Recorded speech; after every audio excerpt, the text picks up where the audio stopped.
नियम 54 के तहत दिल्ली के एलजी साहब द्वारा डीटीसी की बसों में तैनात बस मार्शल्स को हटाए जाने के इस गंभीर मामले पर इस ध्यानाकर्षण प्रस्ताव में समय देने के लिए बहुत बहुत धन्यवाद स्पीकर साहब। सर, हर साल 2 करोड़ रोजगार देने वाली पार्टी के इशारों पर जब दिल्ली के युवाओं का रोजगार छीना जाने लगे तो ये अपने आप में बहुत शर्मनाक बात है और बहुत गंभीर स्थिति उत्पन्न इस वजह से हुई पड़ी है कि दिल्ली सरकार ने, दिल्ली की अरविंद केजरीवाल सरकार ने 2015 के अंदर 11 मई 2015 को दिल्ली की बसों में ट्रैवल करने वाले यात्रियों को एक सुरक्षित माहौल देने के लिए उसमें बस मार्शलों की तैनाती के लिए एक बैठक बुलाई, जिसमें खुद गृह मंत्री ने बैठक बुलाई थी। स्पीकर साहब, एक समय होता था जब भाजपा में कुछ अच्छे नेता होते थे, किरदार वाले नेता होते थे। हमारे देश के पूर्व प्रधानमंत्री अटल बिहारी वाजपेयी जी ने कहा था कि पार्टी को तोड़कर अगर सत्ता आती है तो ऐसी सत्ता को मैं चिमटे से भी छूना पसंद नहीं करूंगा। आजकल ये ऐसी सत्ताओं के पीछे ही भाग रहे हैं। अभी कल भी हमने हिमाचल में देखा, उन्होंने बोला था जो कल थे वे आज नहीं है, जो आज हैं वे कल नहीं होंगे, होने न होने का क्रम ऐसे ही चलता रहेगा, हम थे हम रहेंगे, ये भ्रम भी वहीं पलता रहेगा। तो स्पीकर साहब, उसूलों वाली भाजपा होती थी, पर आजकल उसूल दूर दूर तक भाजपा में नहीं दिख रहे। ये सवेरे सवेरे पार्क से एक ट्रेनिंग लेके आते हैं कि हमें देश को बदलना है, हमें देश की सेवा करनी है। अब कहीं तो इन्हें मौका दे देती है, उसके लिए चुनाव लड़ते हैं, जनता मौका दे देती है, जी कर लो, वहाँ की बदहाली भी हम देखते हैं। कहीं जनता मौका नहीं देती, जैसे दिल्ली में नहीं दिया, 1 बार नहीं दिया, 2 बार नहीं दिया, 3 बार नहीं दिया, पर ये तो ठान चुके होते हैं हमें सेवा करनी है, हमें बेड़ा गर्क करना है। तो जहाँ मौका नहीं मिलता, जहाँ जनता इन्हें नहीं चुनती, वहाँ फिर कभी कभी चंडीगढ़ जैसे एक्सपेरिमेंट भी करते हैं कि नतीजे ही बदल दो। उसके बाद भी बात नहीं बनती तो लेफ्टिनेंट गवर्नर और गवर्नर के माध्यम से किस तरीके स्टेट के कामों में इंटरफेयर कर रहे हैं, वो अपने आप में सारे देश के एक बहुत अंदर खराब माहौल बना चुका है। हर दिन कॉन्स्टिट्यूशन की धज्जियां उड़ा के अनकॉन्स्टिट्यूशनल ऐसे लेटर्स गवर्नर और एलजी साहब के माध्यम से भेजे जाते हैं, हम खुद फेस कर रहे हैं। इवन स्टेट्स के अंदर जहां बीजेपी की सरकार नहीं है, वहां इस तरीके की इंटरफेरेंस देखी जा रही है।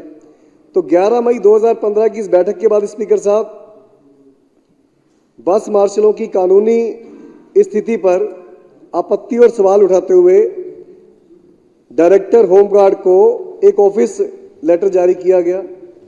17 जून 2015 को उनको निर्देश दिए गए मंत्री जी की तरफ से कि दिल्ली की बसों में 4000 होमगार्ड की भर्ती की जाए, पर 18 जून को कहते हैं कि हम 4000 नहीं दे सकते, हम 2000 ही दे पाएंगे।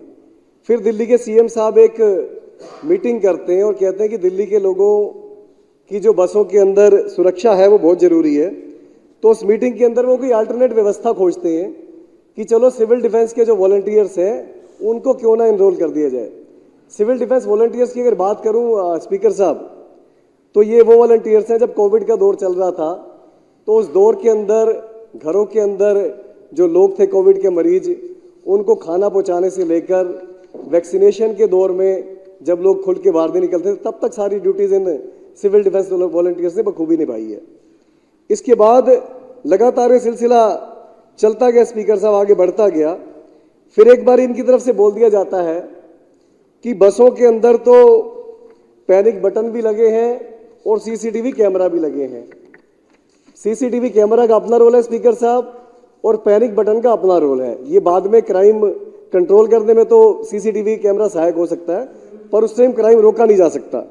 स्पीकर साहब, मैं अपनी बात चर्चा की शुरुआत में 3 पॉइंट्स पे लाके कंक्लूड करना चाहता हूं कि 2015 से लेकर 2022 तक ये स्कीम चली।